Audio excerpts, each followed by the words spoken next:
নামাজ পড়ে না, ঠিক কিনা?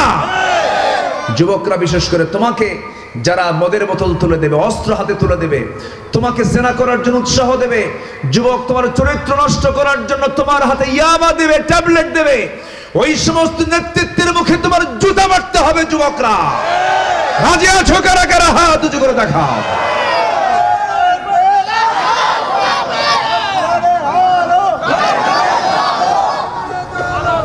আল হাদিসের আলো, কোরআন সুন্নাহ যেখানে, আল কোরআনের আলো।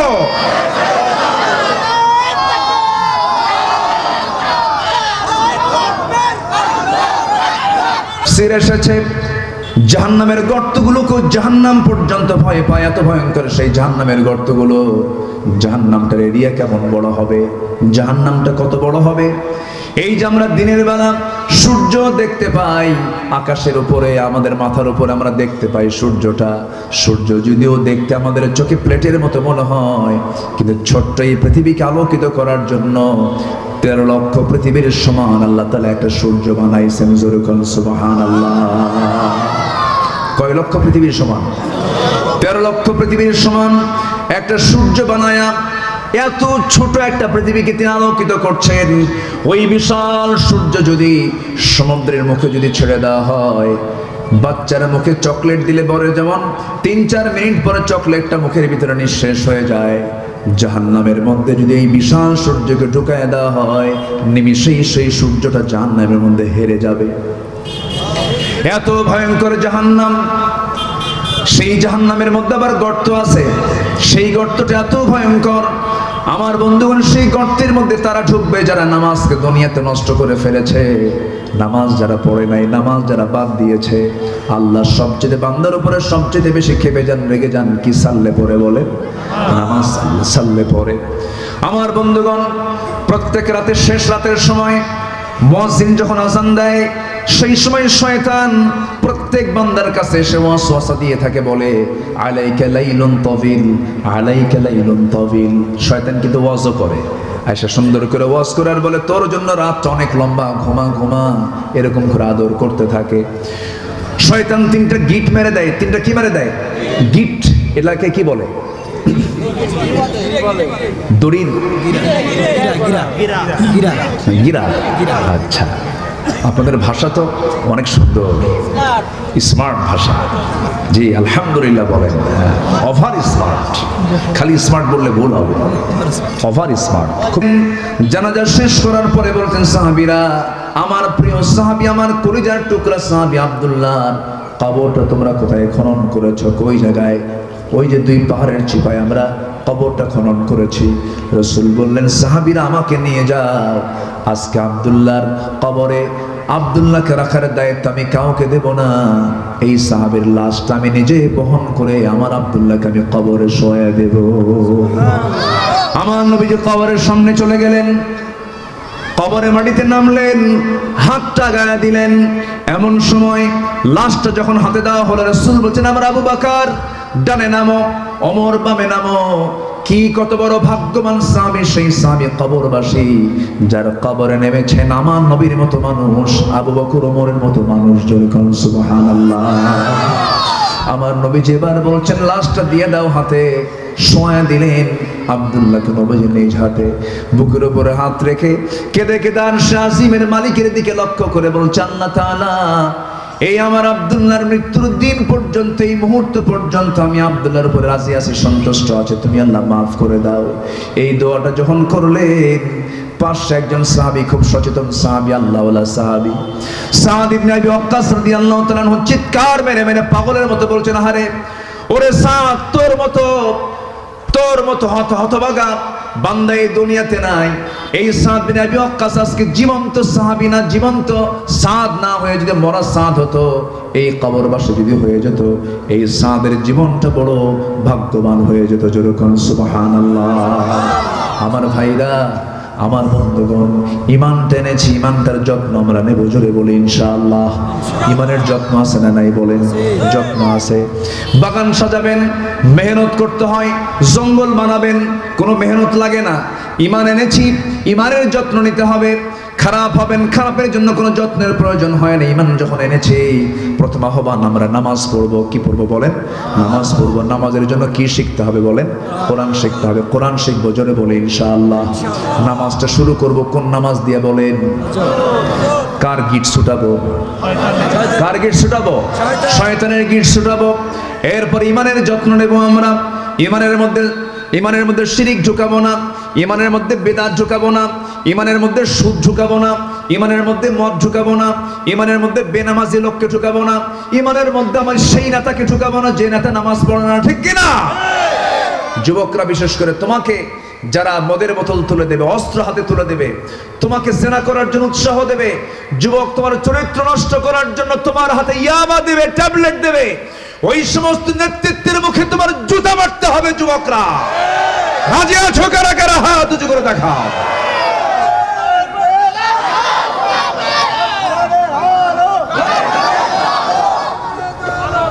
আল হাদিসের আলো, কোরআন সুন্নাহ যেখানে, আল কোরআনের আলো।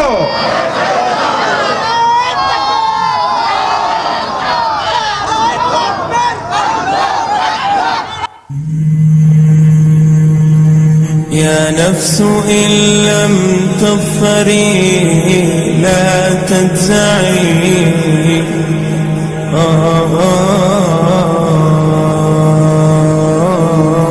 সম্মানিত হাজিরিন, আমার পিছনে আরেকটা আওয়াজ হচ্ছিল, মনে হচ্ছিল আমার চেয়ে বড় বক্তা ওই মেশিন। যাকে আমি থামায় দিয়েছি। এখন আমরা নিরিবিলি কিছু কথা শুনি, কিছু বলি। আমাকে সময় দিচ্ছেন তো নাকি? জোরে বলি ইনশাআল্লাহ। প্রথমেই মাহফিল কমিটির কাছে আমার একটা প্রস্তাবনা, সেটা হলো এবছর সময় সংক্ষিপ্ততার কারণে তারা আমার সঙ্গে যোগাযোগ করেছেন এই 8 থেকে 10 দিন আগে। তো এই জন্য আমি তাদের জন্য মূল যে টাইমটা আমি দিতে পারিনি। এটা যদি জাস্ট 9টায় হতো অথবা 10টায় হতো, তাহলে আজকে আমার মনে হয় এই জায়গার সংকুলন হতো না। তো এখন যেহেতু অল্প সময়ের এই প্রোগ্রাম তারা নিয়েছেন আমার কাছ থেকে, এই জন্য আমি মাগরিব থেকে এসা যে কথাটা বলবো, আমি নাতি দীর্ঘ কথা হোক, কিন্তু চেষ্টা করব যেন একটা সাবজেক্ট, একটা ধারণা নিয়ে যেন আমরা এখান থেকে বিদায় হতে পারি। জোরে বলি ইনশাআল্লাহ। জোরে বলি ইনশাআল্লাহ। পৃথিবীর সেরা এবং শ্রেষ্ঠ ভাষণ দিয়েছেন একজন মহামানব, জনাবে মুহাম্মদুর রাসূলুল্লাহ। ইখতাবু ফি হাজ্জাতিল ফিদা। তিনি হজের যে বিদায় হজ তিনি করেছিলেন, সেই বিদায় হজের ভাষণ ছিল তার। এমন কোন সাবজেক্ট নাই যা তার মধ্যে ছিল না, কিন্তু তার বক্তৃতার সময় ছিল, ডিউরেশনটা ছিল হলো মাত্র 20 থেকে 25 মিনিট। তাহলে 20 থেকে 25 মিনিট বক্তৃতায় মানবতার জন্য, আখিরাতের জন্য, তাওহীদ, রিসালাত, আখিরাতকে সামনে রেখে আমার নবী সব কথা ফিনিশিং দিয়েছেন। জোরে বলি সুবহানাল্লাহ। তাহলে কি মূল আমলের জন্য কথা শুনতে কি বেশি সময় লাগে? একটু আসেন আমরা সেই আয়াতের দিকে যাই যেখান থেকে আমি তেলাওয়াত দিয়ে শুরু করেছি। আমি এই আয়াতের উপরে এবছর আমি কোথাও আলোচনা করিনি, আজকে প্রথম।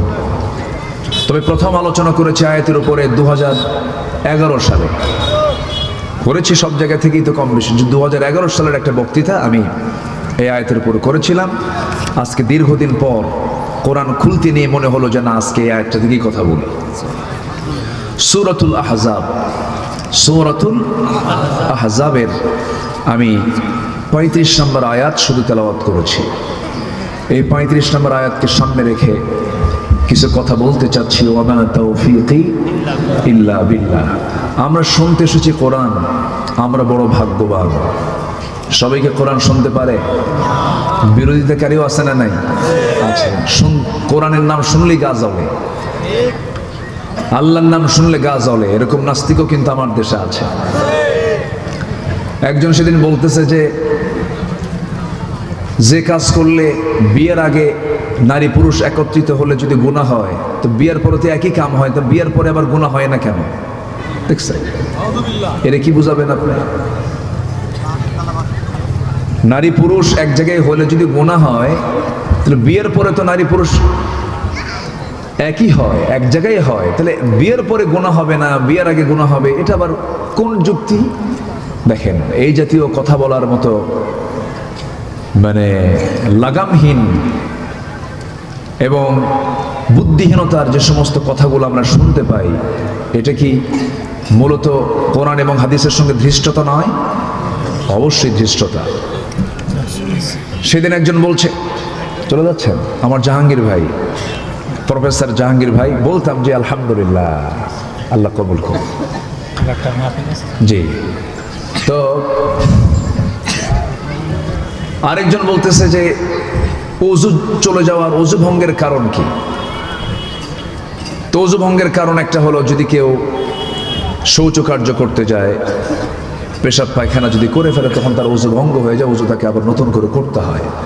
তো সে বলতেছে যে পেশাব করলেও পানি, এটাও পানি, এই পানি বের হলে আবার পানি দিয়ে আবার ওযু করতে হবে, এটা আবার কেমন কথা? তো এদের কি আর বোঝানোর কোনো ভাষা আছে? এদের জন্য দরকার হলো 1.5 হাত লাঠি। আসতে কয়, ঠিক কিনা? এদেরকে সারাদিন বোঝায় কোনো লাভ হবে না। একটা টাইপের কিছু লোক থেকেই যাবে, এটা যুগে যুগে ছিল, এখনো আছে, সামনেও থাকবে।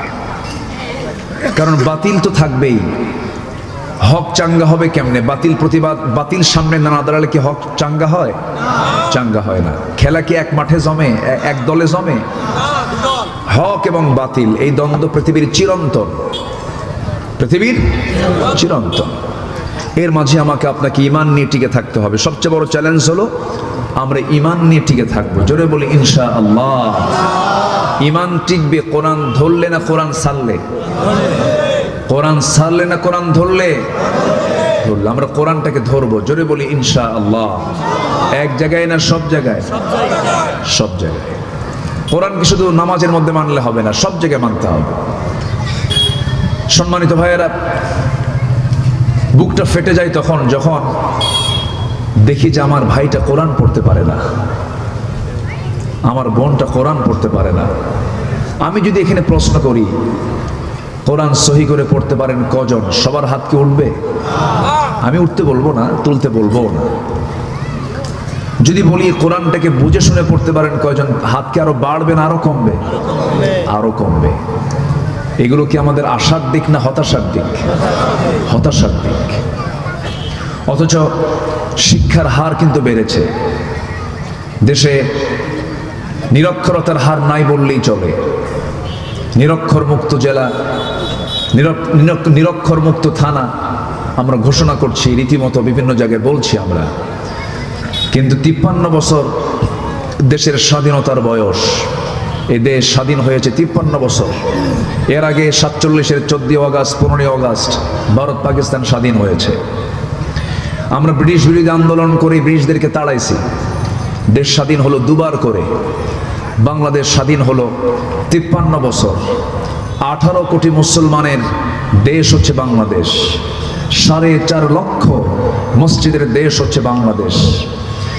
এরপরে যেই দেশে শুয়ে আছেন হাজার আউলিয়া, শহীদ শাহজালাল ইয়ামিনী, তারপরে খুলনার বাগেরহাটের কে? খানজাহান আলী, রাজশাহীর শাহ মাকদুম, বগুড়ার শাহ সুলতান বালখি, এরকম করে শাহ গোলাপ, শাহ পরাণ, এরপরে এরকম শাহ আমানত, এরকম করে হাজার আউলিয়ার আগমনে ধন্য যে বাংলাদেশ, সেই বাংলাদেশের মুসলমান নামাজ পড়ার জন্য যে ন্যূনতম যোগ্যতা কোরআনটাকে সহি করে পড়া, এই সহি করে পড়াই এই জাতির এখনো শেখা হলো না। আমি কি ভুল বললাম? ভুল বললাম? তাহলে শিক্ষার ডিপার্টমেন্ট যারা পরিচালনা করছেন, অবশ্যই তাদের মধ্যে ব্যর্থতা না মহাব্যর্থতা? মহাব্যর্থতা। জাতি নামাজ পড়তেই পারে না। আমি মালয়েশিয়া গিয়েছিলাম। মালয়েশিয়া সফর ছিল। কি সমস্যা? পোকা? আচ্ছা থাক। মালয়েশিয়া গিয়েছিলাম। সে দেশের প্রধানমন্ত্রী ডক্টর আনোয়ার ইব্রাহিম,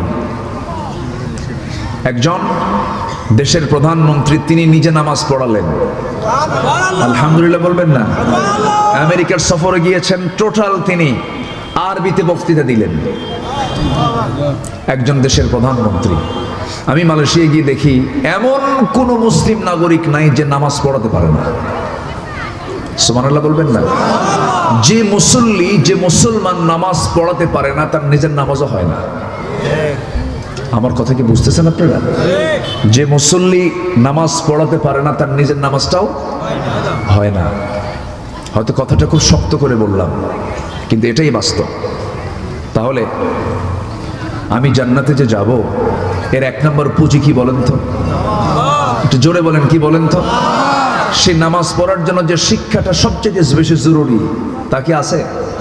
কোন বিসিএস ক্যাডার যিনি বিসিএস ভাইভা বোর্ডে অংশগ্রহণ করবেন, এই পর্যন্ত কোনো ভাইভা বোর্ডে কোনো এক্সামিনার, কোনো পরীক্ষক কি ওই ভাইভা বোর্ডে কোনো শিক্ষার্থীকে এমন জাতীয় প্রশ্ন করেছেন যে তুমি তো মুসলমান, তুমি নামাজ পড়ো, কোরআনে কারীমের যে কোনো একটা পৃষ্ঠা থেকে একটা তেলাওয়াত শোনাও, এমন প্রশ্ন মনে হয় হয়েছে বাবু নাকি?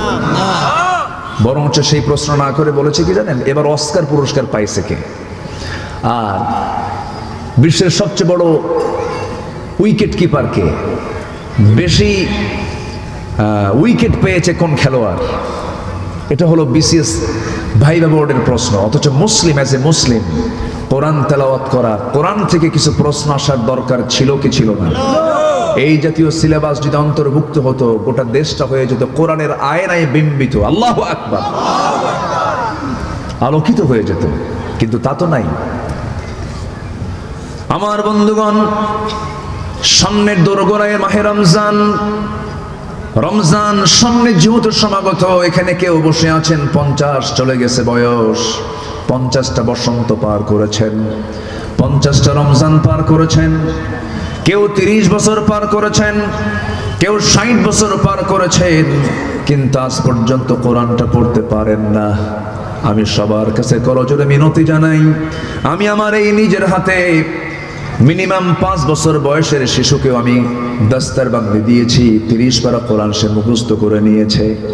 যদি 5 বছর, 6 বছর, 7 বছর, 10 বছরের ছোট্ট ছোট্ট বাচ্চা যদি সিনার মধ্যে কোরআনটাকে সুন্দর করে তুলতে পারে, কিয়ামতের দিন আল্লাহ যে আপনাকে জ্ঞান দিয়েছেন, বুদ্ধি দিয়েছেন, এই বিবেকটাকে, এই বুদ্ধিটাকে, এই জ্ঞানটাকে আপনি কাজে না লাগায়া, কোরআন না শিখে যদি আল্লাহর সামনে হাজির হন, নিরাপদ না বিপদ? আসতে কয় নিরাপদ না বিপদ? শুধু বিপদ না মহাবিপদ? মহাবিপদ। এই জন্য সবার কাছে আমার উদাত্ত আহ্বান একটা, প্রথমেই সামনে রমজানটা আমরা বরণ করে নেব কোরআন শেখা দিয়ে। কেউ তো ইনশাআল্লাহ বললেন না, একটু জোরে বলেন না। আমি দায়িত্ব দিয়ে যাচ্ছি বলে আপনারা মন খারাপ করতেছেন? কোরআন শুধু আলোচনা শুধু শুনলে ভালো লাগবে এই নিয়তে শুনবো, না আমল করার নিয়তে শুনবো? আমল করার নিয়তে। হুজুরের সুরটা খুব ভালো, লাভ কি? হুজুর খুব সুন্দর ওয়াজ করলো, লাভ কি? আমি আমল করলাম না, তাহলে কি আমার এই ওয়াজ শুনে কোনো লাভ আছে? আমি আপনাকে একটা কাজ দিয়ে যাব। 1 নাম্বার, সেটা হলো কোরআন যারা শিখি নাই, সাধারণ মানে খুব মেধাবীও না, খুব বোকাও না, এমন জাতীয় মেধার অধিকারী একজন মানুষ যদি কোরআনটাকে শিখতে যায়, সে 7 দিনে কোরআনটা সহি করে পড়তে পারবে। কয় দিনে বলেন? 7 দিনে সম্ভব। কিন্তু কিছু কিছু বুড়ো চাচা আছে বলে, হুজুর মুখই আসে না, পারি না। কিন্তু চাচাকে যখন বলা হয়, চাচা কোরআন তো মুখে আসে না, ভালো কথা, যশোর পৌরসভার সামনে আপনার যে 4 কাঠা জায়গা আছে, এই 4 কাঠা জায়গার দাগ নাম্বার কত? 93। কি কত কি বুঝতেছেন? দেখে কিন্তু বলা লাগলো, ফাইল খোলাও লাগলো না, টনটনা মুখে ঠোঁটে 93 নাম্বার। চাচা আপনি যশোর কোর্টে দেখি সোমবার বুধবার প্রত্যেক সপ্তাহে চলে যান, ফাইল একটা হাতে নিয়ে, বয়স হতে হয়ে গেছে, সঙ্গে সঙ্গে বলে মামলাতে আছে কিছু জমাজমির মামলার কারণে অনেক সময় উকিল বোঝে না, উকিলকে বুঝ দিতে যায়। তাহলে বুড়ো চাচা উকিলকে বুঝ দেয়, দাগ নাম্বার টনটনা মুখস্থ, কিন্তু যখন বলা হয় চাচা আপনি একটু কোরআনটা পড়েন, বাবা মুখে আসে না। আছে কি না? আসতে বলবেন না, আছে না? নাই। তাহলে কি মুখে আসে না, না চেষ্টা নাই? চেষ্টা নাই। এই জন্য রমজান মাসকে আমরা কিসের মাস বলি বলেন তো? হ্যাঁ, ভালো করে বলবেন, রমজান মাসটাকে আমরা কিসের মাস বলি? না, কোরআনের ভাষায় বলতে হবে। কোরআন যা বলছে তাই আমি শুনবো। ঠিক আছে রহমত, কোরআনের মাসকে কোরআন কি বলেছে? রমজানের মাসকে কোরআন কি বলেছে বলেন? কোরআনের মাস। কিসের মাস বলেন? রমজান মাস কিসের মাস? কোরআনের মাস। কোরআন নাজিল হয়েছে এই মাসে। আপনি বলেন রমজান, তুমি বলো, তোমার পরিচয় দাও, রমজান মাস তুমি কি? কোরআন বলে দিচ্ছে শাহরু রমাদানাল্লাযী উনজিলা ফীহিল কুরআন হুদাল লিন-নাসি ওয়া বায়িনাতিন মিনাল হুদা ওয়াল ফুরকান। জোরে বলুন আল্লাহু আকবার। রমজান মাস আল্লাযী, যাতে উনজিলা নাজিল করা হয়েছে, হুদাল লিন-নাস, মানুষের জন্য হেদায়েতের করে, ওয়া বায়িনাতিন মিনাল হুদা ওয়াল ফুরকান, সত্য মিথ্যার পার্থক্য সৃষ্টিকারী হয়ে করে আল্লাহ রাব্বুল আলামিন কোরআনটা এই মাসে নাজিল করেছেন। জোরে বলে সুবহানাল্লাহ। আমার বন্ধুগণ, তাহলে কোরআনের কারণেই রমজানের দাম বেড়েছে, কাবার কারণে মক্কার দাম বেড়েছে, নবীর মাকবারার কারণে মদিনার দাম বেড়েছে, নামাজের কারণে ওযুর দাম বেড়েছে। নামাজ নাই, ওযুর দাম নাই, কাবা নাই, মক্কায় যাওয়ার প্রয়োজন ছিল না, নবীজির কবর নাই, মদিনার যাওয়া প্রয়োজন ছিল না। তেমনি কোরআন নাজিল হয় নাই রমজান মাসে, এই মাসের তেমন বিশেষত্ব হতো না। তাহলে কোরআন নাজিলের কারণে যদি মাসটার দাম এত বেশি হয়ে যায়, সেই কোরআনটা পড়লে পরে, জানলে পরে, আমল করলে পরে সেই বান্দার দামটা আরো কত বেশি বেড়ে যায়। আমরা শিখবো, জোরে বলি ইনশাআল্লাহ। এখন শিখবো কেমনে, এটা আমরা প্ল্যান করে ফেলবো। শিক্ষক, হুজুর, যে যাই হোক, এখন প্রযুক্তির যুগ, অ্যাপস, তারপরে আপনার বিভিন্ন মাধ্যম দিয়ে এখন আপনার ওস্তাদ বহু। আপনি বলবেন যে আমার সমস্যা অসুবিধা, এই বলার কোনো সুযোগ নাই। ওস্তাদ হাতে হাতেও আছে না নাই? আসতে বলবেন না, আছে না নাই? আছে। মান জাদ্দা ওয়াজাদা, যে চেষ্টা করবে সে পেয়ে যাবে। আল্লাহ তাআলা বলছেন ওয়াল্লাযীনা জাহাদু ফীনা, যে আমার দিকে আসার জন্য চেষ্টা করে, লানাহদিয়ান্নাহুম সুবুলানা, আমি তার জন্য এক রাস্তা না, সুবুল সাবিলের বহুবচন, অসংখ্য রাস্তা বের করে দিই। তাহলে আমরা সবাই কি কোরআন শিখতে রাজি আছি? রমজান মাস হবে কোরআন শেখার মাস। কার কার দেখে হাত তুলে দেখান দেখি, বলেন ইয়া আল্লাহ, আগামী রমজানে আমাদেরকে তোমার কোরআন সহি করে শেখার, পড়ার তৌফিক তুমি আল্লাহ দিয়ে দাও। জোরে বলি আমিন, আরো জোরে আমিন। হাত নামান। আমি বলছি শেখার, পড়ার, বোঝার কিন্তু বলিনি। বুঝতে গেলে আরো সময় লাগবে, এটা এক মাসে হবে না। আগামীতে যখন কোরআন শেখা হয়ে যাবে, এরপর কোরআন বোঝার তৌফিক চাইতে হবে কার কাছে? আসতে বলবে না, কার কাছে? আল্লাহর কাছে। আমি মানে কষ্ট দিয়ে ফেললাম, কষ্ট পাননি তো? কথাগুলো মাথায় রাখতে হবে, কিন্তু আমি কিন্তু কাজ দিয়ে দিলাম আপনাকে, এটা মাথায় রাখবেন। জোরে বলি ইনশাআল্লাহ। আপনি জানেন এই কিতাবটা কত ভয়ঙ্কর? এই কিতাব একদিন আমার বিরুদ্ধে যাবে অথবা পক্ষে যাবে। সুবহানাল্লাহ বলবেন না? হয়তো বলবেন এটা তো জীবন নাই, এটা কেমন কেমন করে সম্ভব? আমার জীবন ছিল, আমার জীবন ছিল, কেমনে সম্ভব হয়েছে? কে দিয়েছেন? আসতে বলবেন না, কে দিয়েছেন? আল্লাহ দিয়েছেন। এই কোরআন একদিন আমার পক্ষে যাবে অথবা বিপক্ষে যাবে। হুজ্জাতুল লাকা আও আলাইকা। আল কোরআন ওয়াস সিয়াম ইউশাফিআন লিল আবদি। কোরআন এবং সিয়াম, এই দুটো জিনিস বান্দার জন্য সুপারিশ করবে আল্লাহর কাছে। জোরে বলি সুবহানাল্লাহ। আমার নবীজি হাসরের ময়দানে 3 বার আসবেন, 4 বার আসবেন। এসে প্রথম 3 বারে এসে তার পছন্দের উম্মতগুলোকে টেনে জান্নাতে নিয়ে চলে যাবেন। জোরে বলি সুবহানাল্লাহ। আমরা কি 3 নম্বরে থাকতে চাই না 1 নম্বরে থাকতে চাই? 1 নম্বরে। নামাজ না পড়া, হ্যাঁ ভালো কি? 1 নাম্বার কাতারে থাকতে হলে বান্দা হতে হবে কয় নাম্বার? বলেন কয় নাম্বার? আজান শুনে যেতে হবে সবার পরে না সবার আগে? কোথায়? লাস্ট কাতার না প্রথম কাতার? হ্যাঁ, তাহলে এই সিলসিলাগুলো মাথায় রাখতে হবে। আমার বন্ধুগণ, একটু কানটা খাড়া করবেন, মনোযোগ দিয়ে শুনবেন। আমার নবীজি সেই দিন পরপর 4 বার আসবেন। প্রথমবার কিছু সংখ্যক উম্মতকে সঙ্গে করে নিয়ে জান্নাতে চলে যাবেন। আম্মা জান আয়েশা বলেন, ইয়া রাসূলুল্লাহ, এত অসংখ্য উম্মতের ভিতর থেকে আপনি এদেরকে চিনবেন কেমনে, শনাক্ত করবেন কেমনে?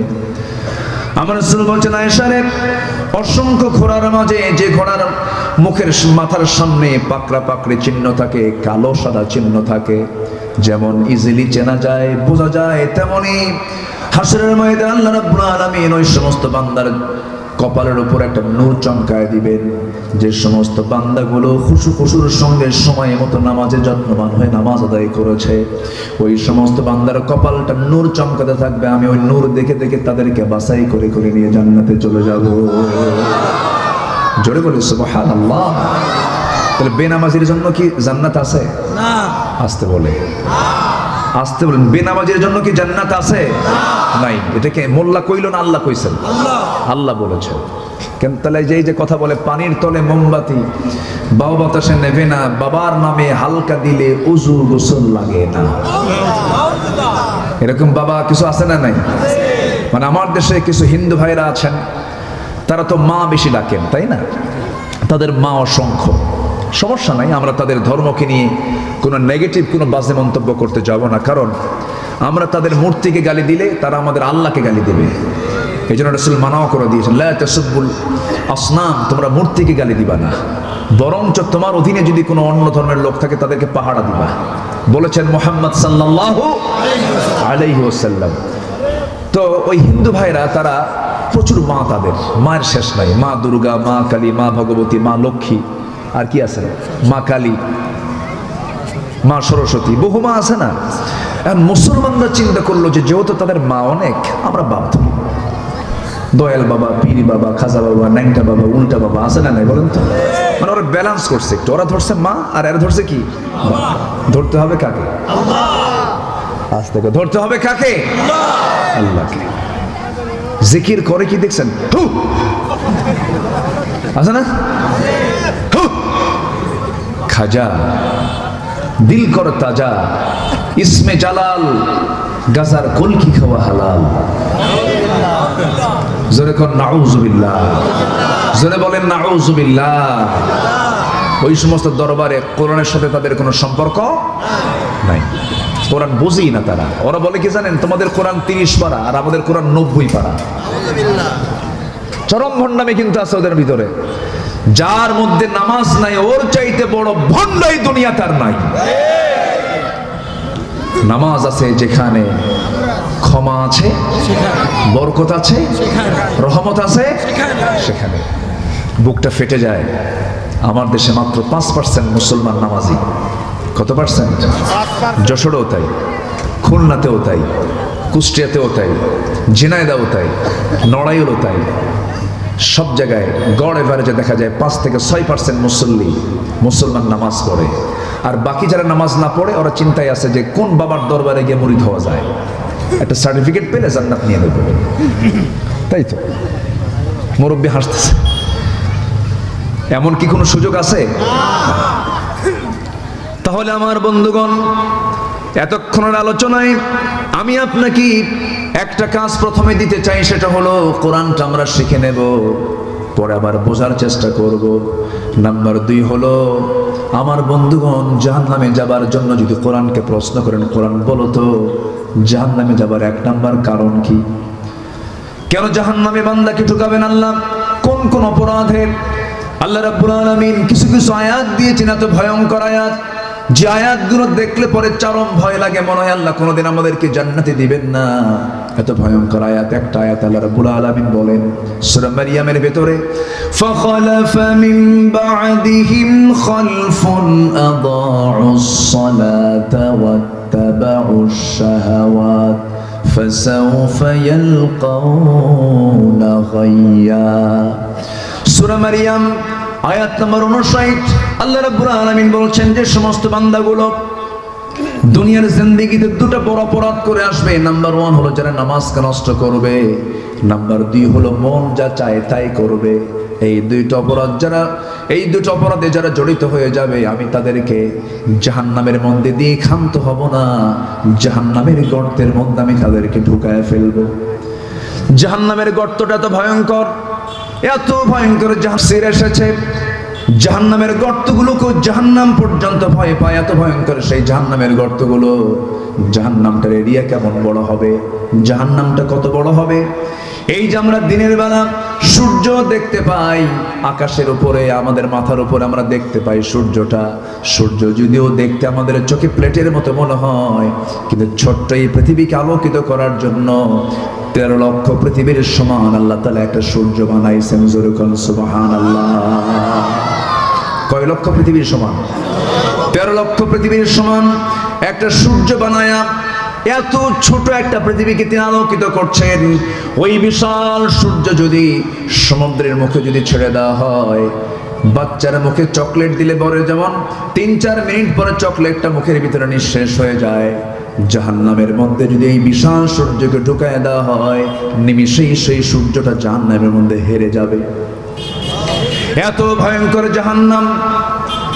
সেই জাহান্নামের মধ্যে আবার গর্ত আছে, সেই গর্তটা এত ভয়ঙ্কর। আমার বন্ধুগণ, সেই গর্তের মধ্যে তারা ঢুকবে যারা নামাজকে দুনিয়াতে নষ্ট করে ফেলেছে, নামাজ যারা পড়ে নাই, নামাজ যারা বাদ দিয়েছে। আল্লাহ সবচেয়ে বান্দার উপরে সবচেয়ে বেশি খেপে যান, রেগে যান কি? সাল্লে পড়ে বলে, নামাজ সাল্লে পড়ে। আমার বন্ধুগণ, প্রত্যেক রাতে শেষ রাতের সময় মুয়াজ্জিন যখন আযান দেয়, সেই সময় শয়তান প্রত্যেক বান্দার কাছে এসে ওয়াসওয়াসা দিয়ে থাকে, বলে আলাইকা লাইলুন তাবিল, আলাইকা লাইলুন তাবিল। শয়তান কিন্তু ওয়াজও করে, আয়েশা সুন্দর করে ওয়াজ করে আর বলে তোর জন্য রাতটা অনেক লম্বা, ঘুমা ঘুমা, এরকম করে আদর করতে থাকে। শয়তান 3টা গিট মেরে দেয়। 3টা কি মেরে দেয়? গিট। এটাকে কি বলে? দড়ির গিরা। আচ্ছা, আপনাদের ভাষা তো অনেক সুন্দর, স্মার্ট ভাষা। জি আলহামদুলিল্লাহ বলেন। ওভার স্মার্ট, খালি স্মার্ট বললে ভুল হবে, ওভার স্মার্ট। খুবই সুন্দর ভাষা, এত ভাষা সুন্দর পৃথিবীর কোথাও পাবেন না। বলি আলহামদুলিল্লাহ। আমার একটা বহুল আলোচিত একটা ভাই, একটা মানে 1 মিনিটের একটা বক্তৃতা আছে ভাষার উপরে। যশোর তো যশোরই, তাই না? একটা বক্তব্য আমার আছে, আমি পরে শুনলাম যেটা নাকি সবাই শুনেছে। তো এটা নিয়ামত আপনাদের জন্য, বলি আলহামদুলিল্লাহ।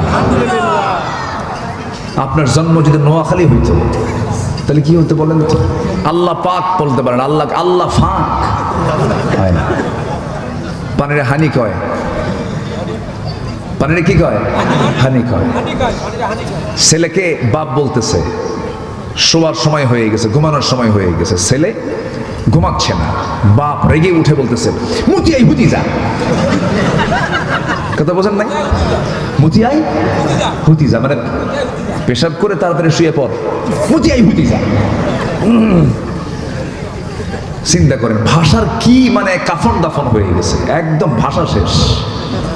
কিন্তু আপনাদের ভাষাটা অনেক সুন্দর ভাষা, বলি আলহামদুলিল্লাহ। তবে মায়ের ভাষা তো সব ভাষাই সুন্দর, সব ভাষাই। ওটাও একটা ভাষা, কিন্তু ভাষার রূপটা চেঞ্জ হয়ে গেছে। এই মজাও লাগে, মজা লাগে না? মজাও লাগে।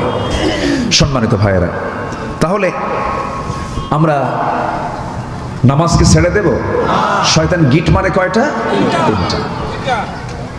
শয়তান 3টা গিট মারে। এর মধ্যে একটা গিট হলো বান্দাকে নামাজ থেকে দূরে রাখার জন্য 3টা গিট মেরে রেখে দেয়। 1 নাম্বার গিট, যদি কোনো বান্দা ছোটাতে চায় শয়তানের, সঙ্গে সঙ্গে বান্দা যদি আলাইকা লাইলুন তাবিল, আলাইকা লাইলুন তাবিল এটাকে না মাথায় নিয়ে যদি সে গা ঝাড়া দিয়ে ওঠে, গা ঝাড়া দিয়ে ওঠার সঙ্গে সঙ্গে শয়তানের একটা গিট খুলে যায়।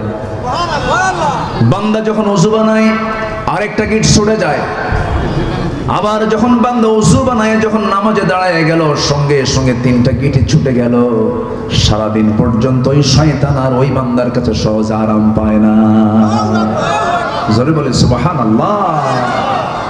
তাহলে শয়তান তাড়ানোর মূল সময় কখন বলেন? বলেন কোন সময়? এই জাতি সবচেয়ে ঘুম পারে কোন সময় বেশি?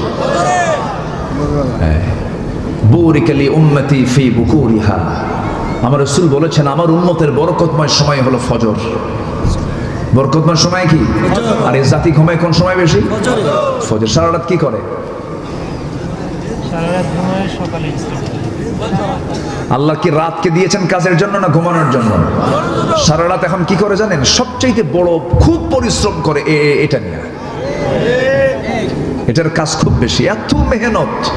বউ চলে গেল আপত্তি নাই। অনেকদিন আগে একটা ছেলে মোবাইল হারায় ফেলছে, আমারে বলে হুজুর মোবাইল হারায় তুমি বিধবা হয়ে গেল।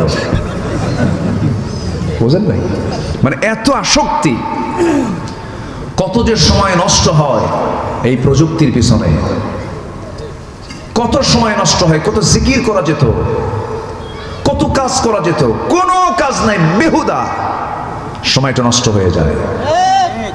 এই পৃথিবীকে আল্লাহ তাআলা সবচেয়ে দামি জিনিস দিয়েছেন, একটা সূরা নাজিল করেছেন, সেই সূরার নাম হলো সূরাতুল আসর, সময়ের সূরা। কিসের সূরা বলেন? সময়, দ্য টাইম। সময়কে আমরা দাম দেব।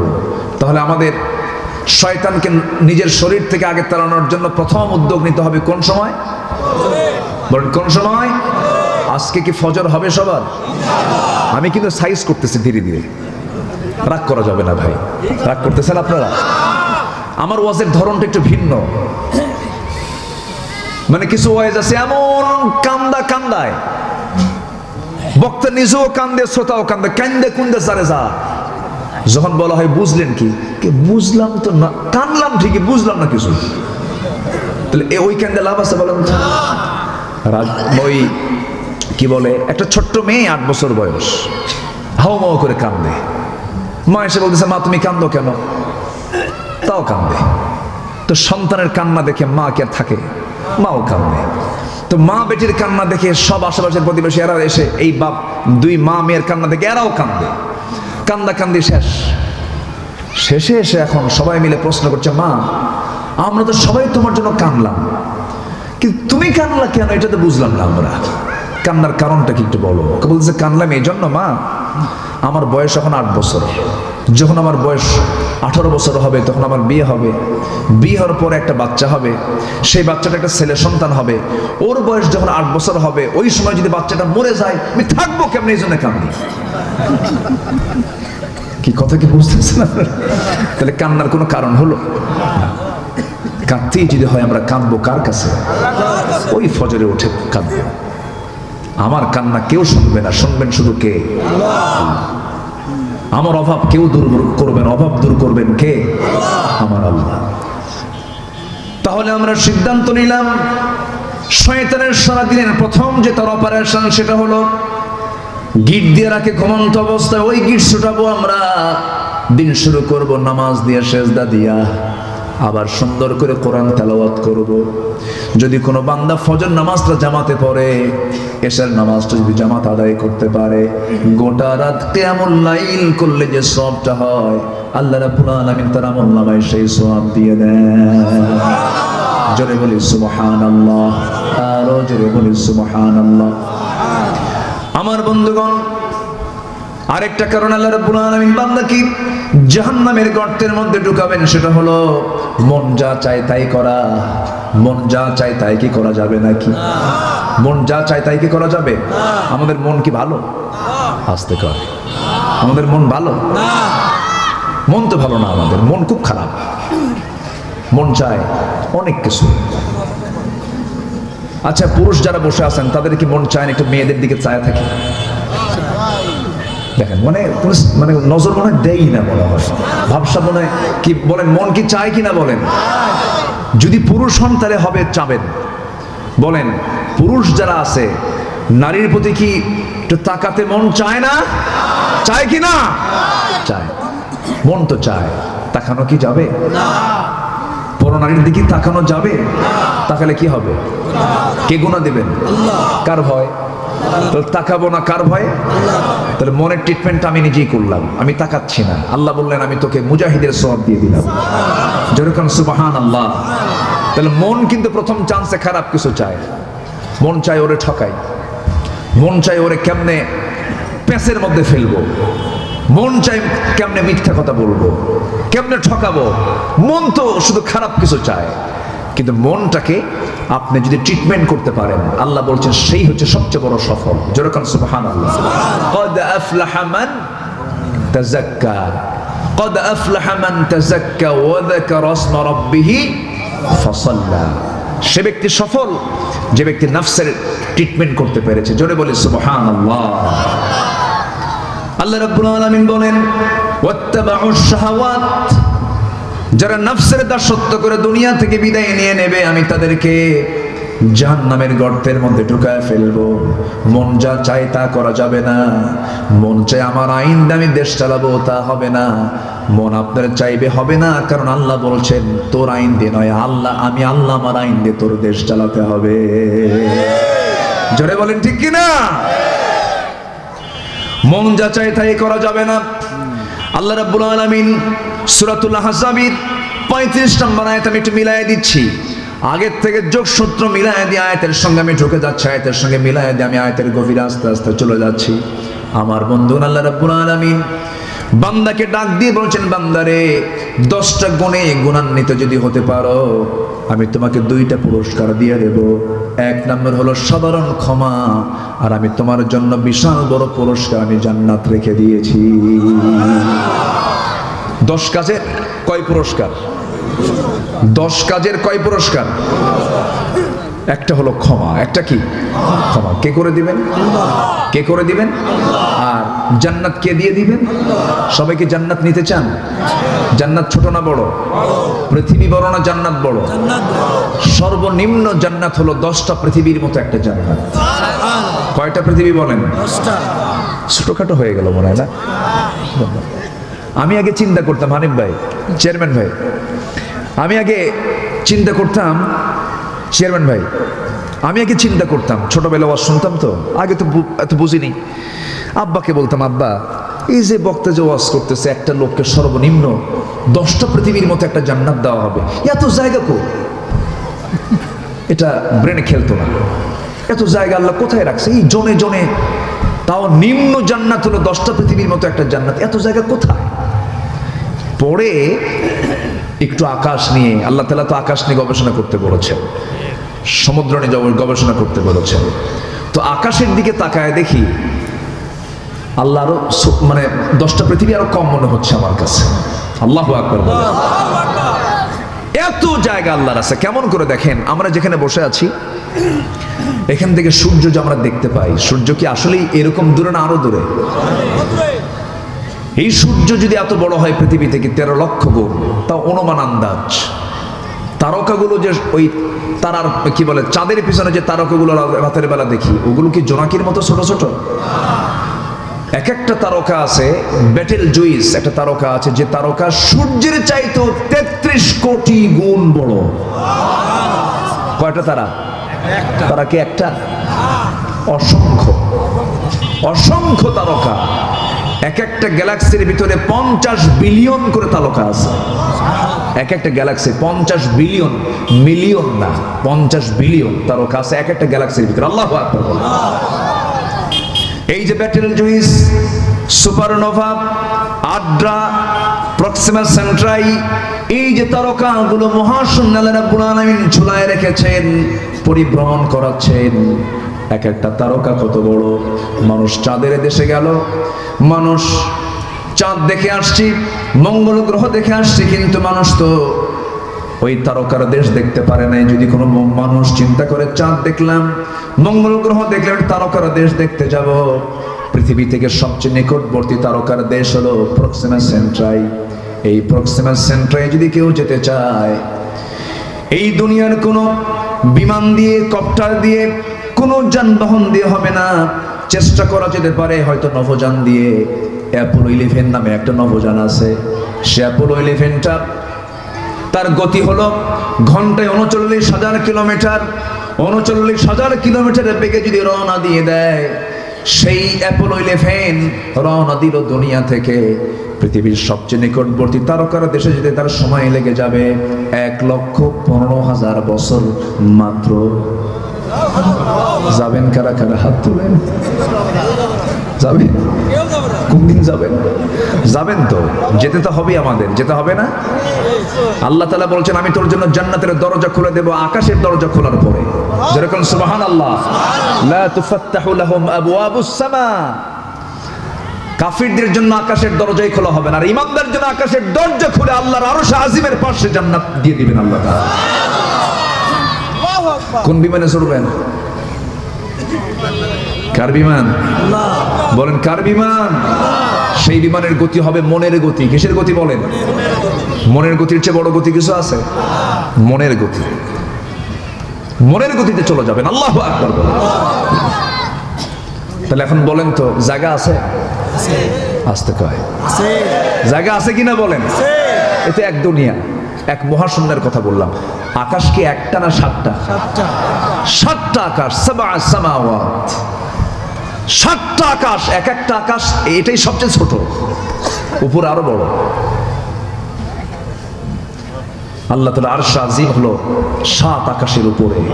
সুবহানাল্লাহ বলবেন না? জোরে বলি সুবহানাল্লাহ।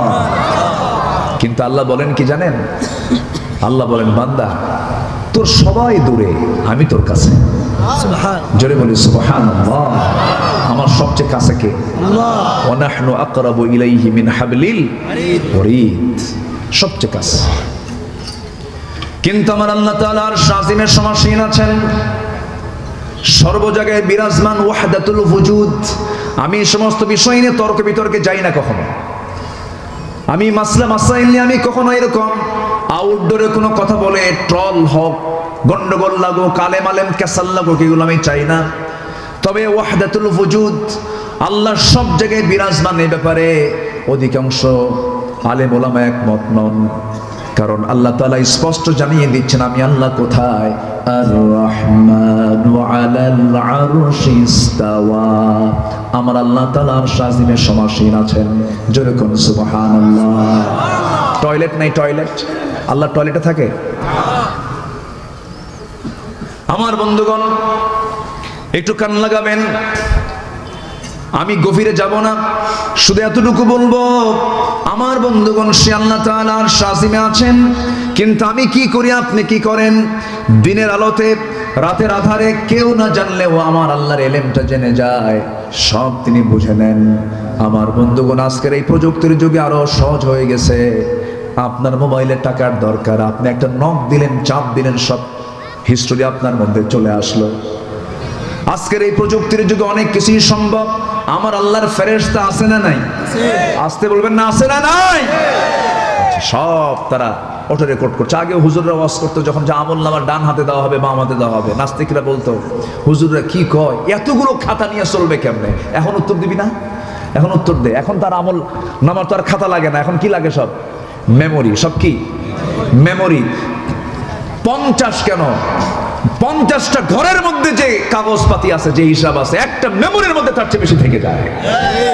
এখন তার কেউ প্রশ্ন করেন, আল্লাহ তাআলা ঝুলায় দিবেন, আমলনামা ঝুলায় দিবেন প্রত্যেক বান্দার কাঁধে, বুকে, অথবা ডান হাতে বাম হাতে ঝুলায় দিয়ে বলবেন ইকরা কিতাবাকা কাফা বিনাফসিকাল ইয়াওমা আলাইকা হাসিবা।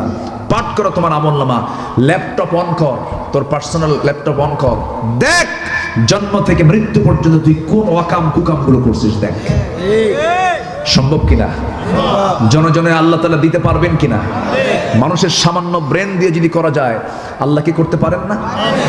ইউরোপ আমেরিকার দিকে যান, ইউরোপ আমেরিকায় ক্রাইম নাই কেন? ওরা কি মানুষ ভালো ভাবতেছেন? যে আমেরিকা ইরাকের 7.5 লক্ষ মানুষকে মেরে শেষ করে দিল, দ্বিতীয় বিশ্বযুদ্ধ কারা ঘটাইছে, প্রথম বিশ্বযুদ্ধ কারা ঘটাইছে, আজকে রাশিয়া ইউক্রেন যুদ্ধ লাগাচ্ছে কারা? এই সমস্ত সন্ত্রাসী কর্মকাণ্ডের সাথে মুসলমানদের কোনো সম্পর্ক নাই। তারা কি ভালো? কে বলছে ভালো? কে বলেছে ভালো? প্রযুক্তির কারণে তারা সবকিছুকে অনলাইনের মধ্যে নিয়ে আসছে, সব জায়গায় সিসি ক্যামেরা লাগানো আছে, আকাম কুকাম করার সুযোগ তারা রাখেনি। তাদের জোরালো প্রযুক্তিকে ইউজ করার কারণে তারা ভালো হতে বাধ্য। কথা বোঝেন নাই? কিন্তু আমরা ভালো হব প্রযুক্তি দিয়া না আল্লাহর ভয়ে? আমরা ভালো হব কার ভয়ে? আসতে বলবেন না, কার ভয়ে? আমেরিকা কিসের মডেল আমাদের বলেন? ইউরোপ আমাদের কিসের মডেল? যে দেশে পুরুষ পুরুষকে বিয়ে করে, পুরুষ পুরুষকে বিয়ে করে নারী নারীতে আসক্ত হয়, যা কুত্তা বিলাইয়ের মধ্যেও নাই। কুকুরে এত জঘন্য না। সমকামিতাকে প্রমোট করা হচ্ছে আমার দেশে। আবার ওইদিকে ঋষি সোনাক অবশ্য বলেছেন, ইংল্যান্ডের যিনি ব্রিটেনের প্রধানমন্ত্রী, তিনি বলেছেন, a man is a man, A women is a women, that's just a common sense. একটা পুরুষ একটা পুরুষ, একটা নারী একটা নারী, এটা বোঝার জন্য বুদ্ধিজীবী হওয়া লাগে না, কমন সেন্সই যথেষ্ট। কথা বোঝেন নাই? এই বিকৃত যৌনাচারে জাতিকে মিশিয়ে দেবার জন্য আমার দেশেও কিছু সমকামী বের হয়েছে। ট্রান্সজেন্ডার কেন শেখানো হয়? কেন ট্রান্সজেন্ডারের এই সমস্ত কথাগুলো কেন জাতির সামনে ওপেন করা হয়? কোরআন শিখান, জাতির কিসমত ভালো হয়ে যাবে। ফিলিস্তিন বন্ধু না ইসরায়েল বন্ধু আমাদের? কারা বন্ধু আমাদের বলেন? কারা বন্ধু? ক্লাস 10 এর সিলেবাসে কেন ফিলিস্তিনের মানচিত্র না দেখায়, কেন ইসরায়েলের মানচিত্র দেখানো হয়? ইসরায়েল কি বৈধ না অবৈধ? ওরা কি বৈধ না অবৈধ? ভাড়াটিয়া কখনো বাড়িওয়ালা হয়? ওরা ছিল ভাড়াটিয়া, এখন হয়ে গেছে কি বাড়িওয়ালা। অনেক কথা তো ছিল, শর্ট করে আমাকে বলতে হচ্ছে। তাহলে আমাদের শত্রু চেনার দরকার আছে না নাই? যারা সমকামিতাকে প্রমোট করে, যারা পাপকে প্রমোট করে, যারা মদের বোতল নিয়ে বসে থাকে, যারা জেনার কারবারে উৎসাহ দেয়, যারা আকাম কুকাম করে বেড়ায়, যারা নামাজ পড়ে না, তারা কি আমার বন্ধু হতে পারে? মদ খায় কারা বলেন? আমাদের দেশে যে মদ খায় না, মদ বানানো হয় না, খুলনা ডিভিশনে মদের ফ্যাক্টরিও আছে, কেরুয়ান কম দর্শনা চুয়াডাঙ্গায়। গত বছর মার্শাল্লাহ মদ বিক্রি করে কয়েক কোটি টাকা লাভ হয়েছে। আলহামদুলিল্লাহ, আলহামদুলিল্লাহ খান নাই? ও নাউজুবিল্লাহ কইছেন? আচ্ছা ঠিক আছে। মদের বোতল কিন্তু বিক্রি হয়, মদ বেচে আবার খায়। এরা আবার রমজান আসলে পরে ওমরায় যায়, সারা বছর মদের কারবার করে মদ খায়, আবার কোথায় যায়? ওমরায়। টাকা পয়সা আছে তো, বোঝেন না?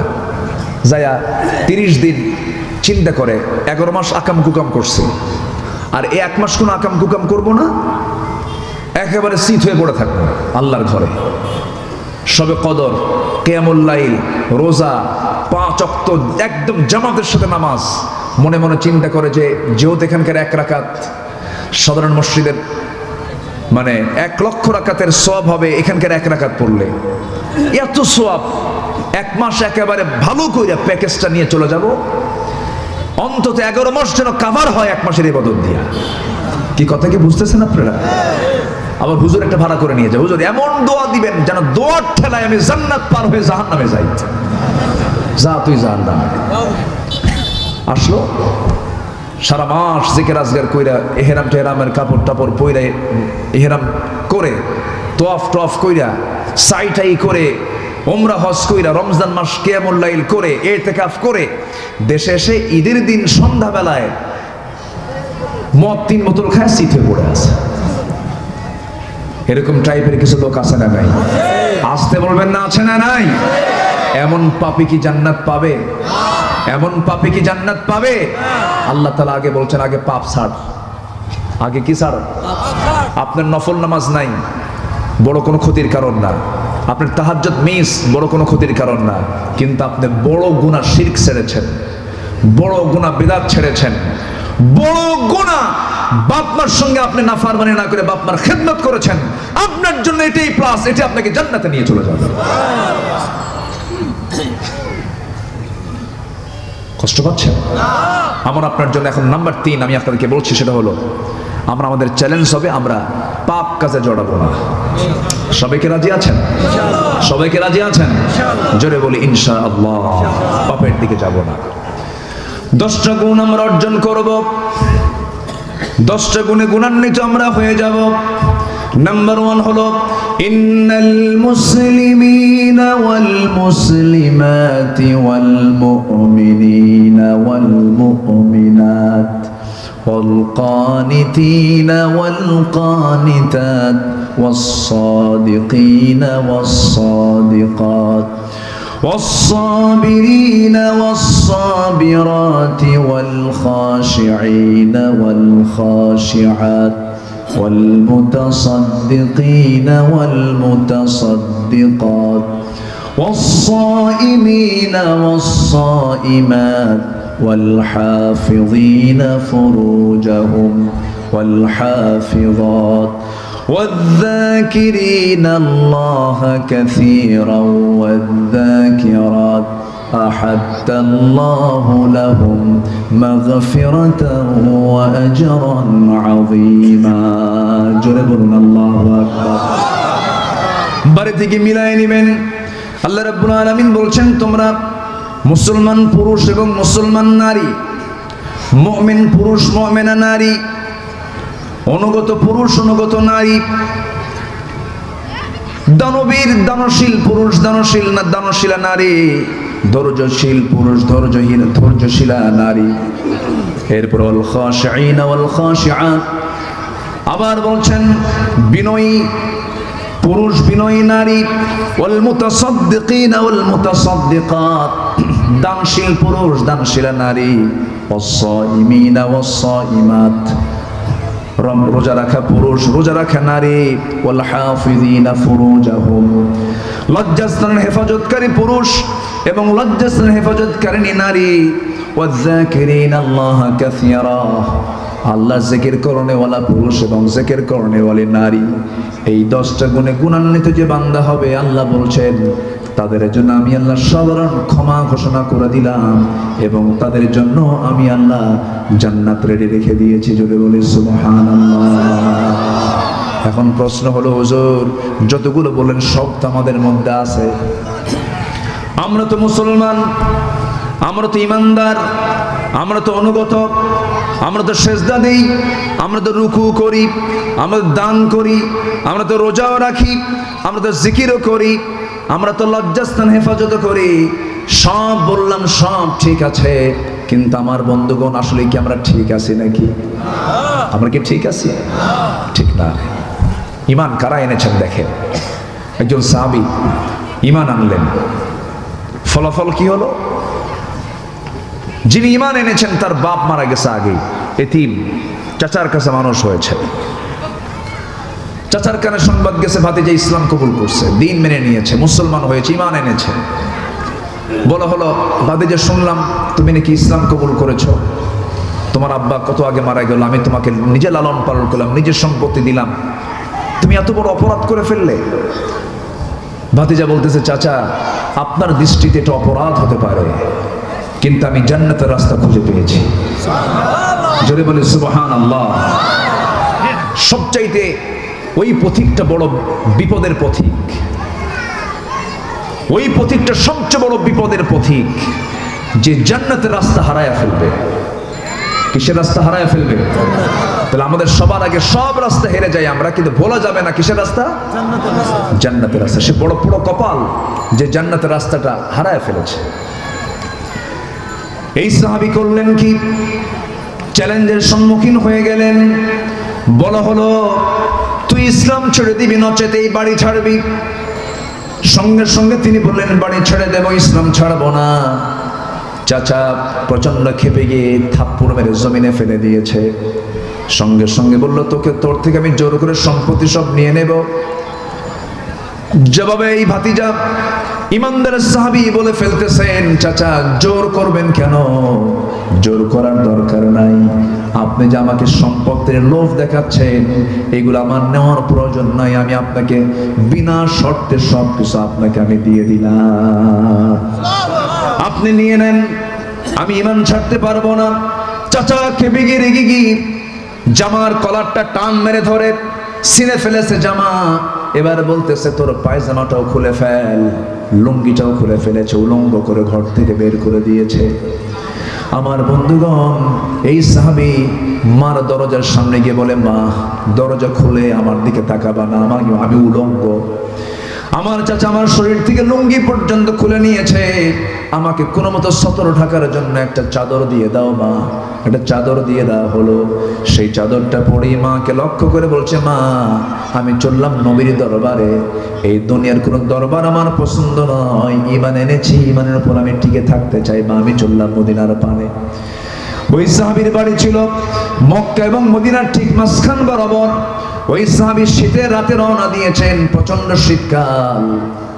আরবের দেশগুলোতে বছরে 2 মাস 1.5 মাস শীত থাকে, প্রচন্ড শীত থাকে। ঠান্ডার ভিতরে কোনো মতো সতরের কাপড়টা পেয়ে রওনা দিয়েছেন। নবীর বাড়ির কাছে গিয়ে পৌঁছেছেন, দরজার কাছে গিয়ে পৌঁছেছেন। দরজায় কড়া নাড়লেন, নবীজি দরজা খুললেন।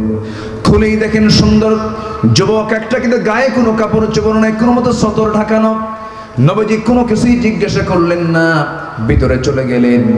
সুন্দর 2টা জুব্বা, আমার নবীজির ব্যবহৃত 2টা জুব্বা হাতে করে নিয়ে এসে বলছেন, ও বস্ত্রহীন যুবক, এই যে আমার জুব্বা দিলাম, জুব্বাটা তুমি গায়ে লাগাও। এরপর রাসূল বললেন, ও যুবক, আমি তোমাকে চিনি নাই, তুমি কে? আমি আব্দুল উজ্জা। কেন আব্দুল উজ্জা? কোনোদিন হতে পারে না, তুমি হলে আব্দুল্লাহ। হুজুর আমি ইসলাম কবুল করে নিয়েছি। হুজুর ইসলাম কবুল করার কারণে আমার বাড়ি থেকে আমার চাচারা সমস্ত সম্পত্তিগুলো সিজ করে আমাকে বাড়ি থেকে বের করে দিয়েছে।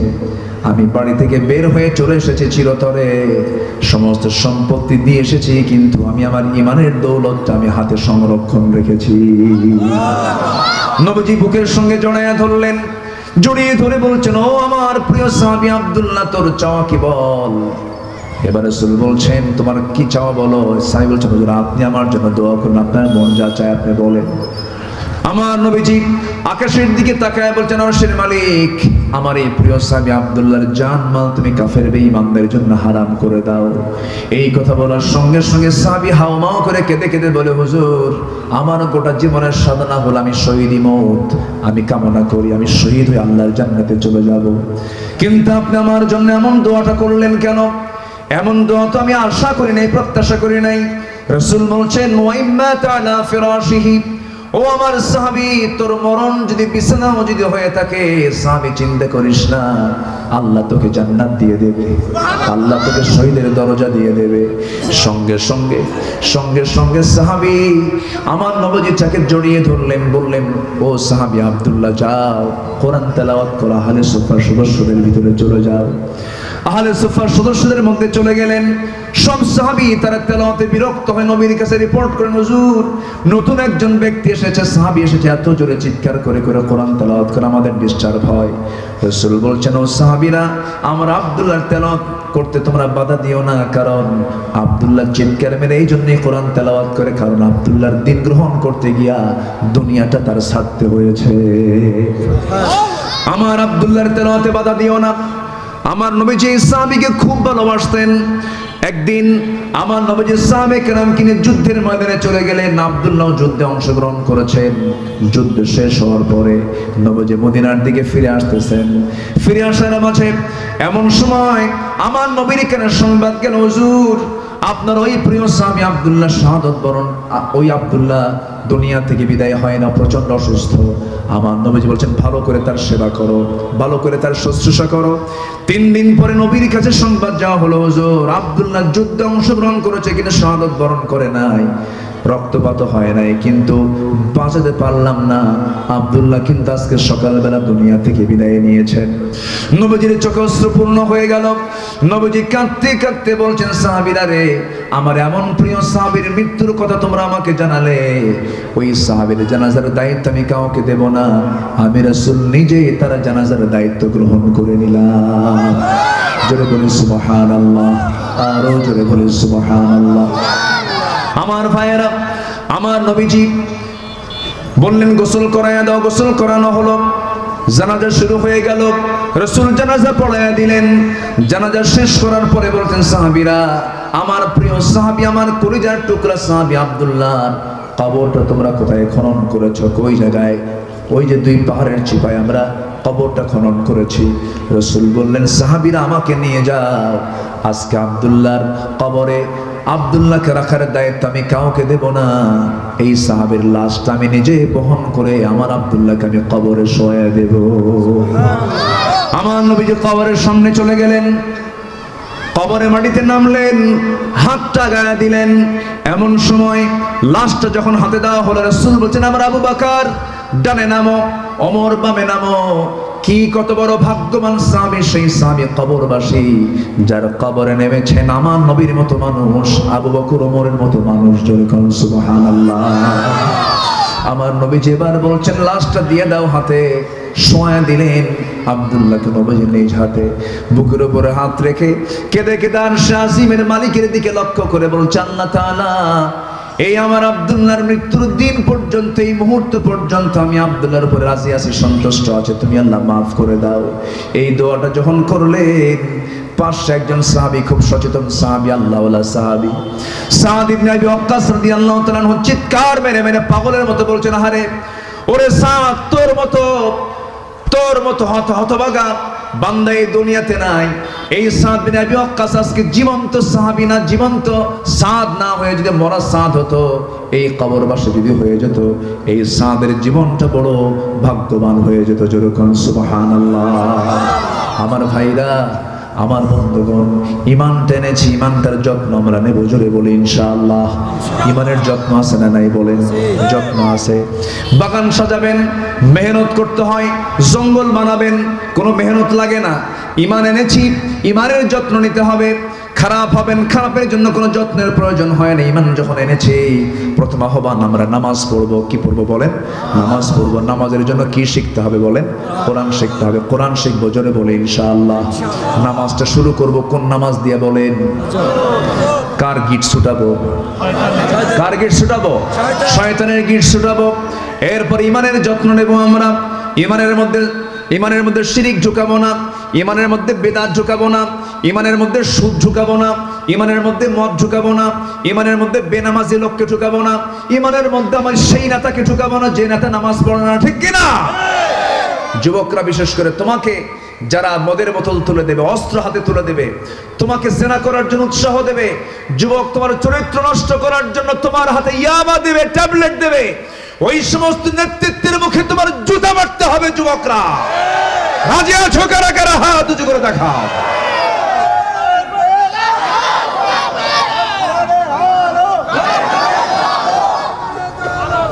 আল হাদিসের আলো, কোরআন সুন্নাহ যেখানে, আল কোরআনের আলো।